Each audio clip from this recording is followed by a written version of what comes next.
कंधमाल घन कुहुड़ी सह प्रबल शीत अनुभूत होउछि। लगातार किछि दिन हेलाणी कुहुड़ीर मात्रा अधिक रहुछि।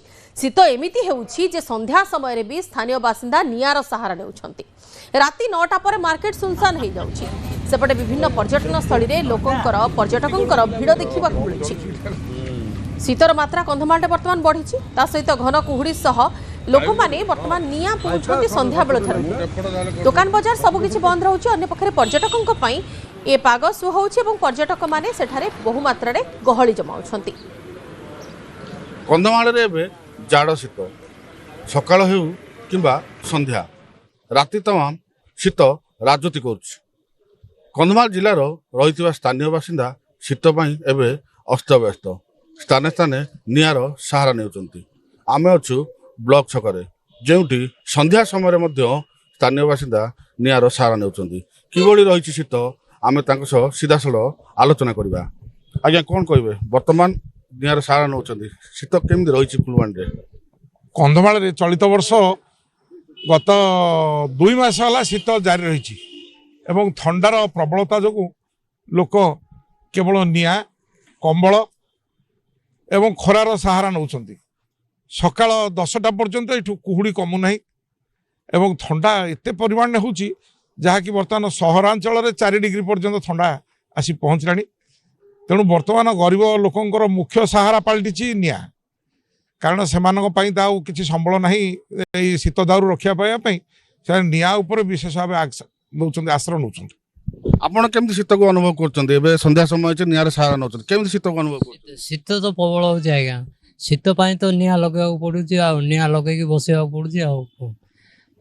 अच्छा आपण कोन कहबे शीत कहले आमे ओडिसा रे जदी शीत कहबा शीत सहित कंधमाल गोटे परिचय रही शीत आ कंधमाल एमाने परस्पर परिपूरक अनुपूरक कहले ठीक हम।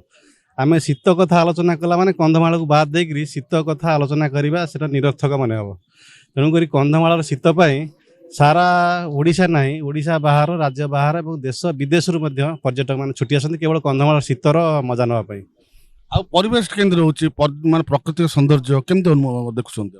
आपण कंधमाल कहले गोटे प्रकृतिर राणी बोली कह जाए कंधमाल को। एठी कंधमाल रे अनेक राशि राशि पहाड़ झरणा जंगल शाल जंगल ये सब भितर कंधमाल प्राकृतिक शोभा अत्यंत मनोरम और अफुरंत।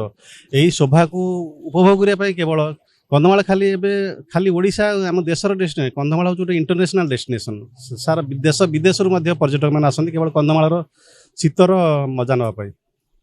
आपण केमति देखुछंती संध्या समय रे मध्य नियार सहारा नौछन लोके प्राकृतिक सौंदर्य मध्य बहुत सुंदर रहिछि केमति देखुछंती आपण? वर्तमान तो कंधमाल रे अति प्रबल ठंडा होउछि। वर्तमान जाड़ अनुभूत होउछि आ निया बिना वर्तमान रही हो नै। लोक कमल घोड़ेले मध्य पाखरे गोटे उंभेई बा निया लगेकरी बसुचंती।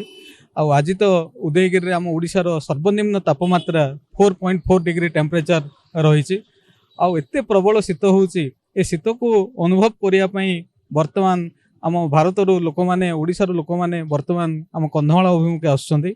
वर्तमान आमर बहुत दर्शनीय स्थान जो वाटरफॉल गुड़िक रही अत्यंत मनोरम जो कुहुड़ी आच्छादित होइके रहुछि सकाळ प्राय 10:30 पर्यंत समग्र सहर सहित निम्न अंचल गुड़िक आच्छादित हो रही ताहाको अनुभव करिया पई आमर पर्यटक माने आसंती आ वाटरफॉल गुड़िक भोजी भात करी तार मजा नियंती।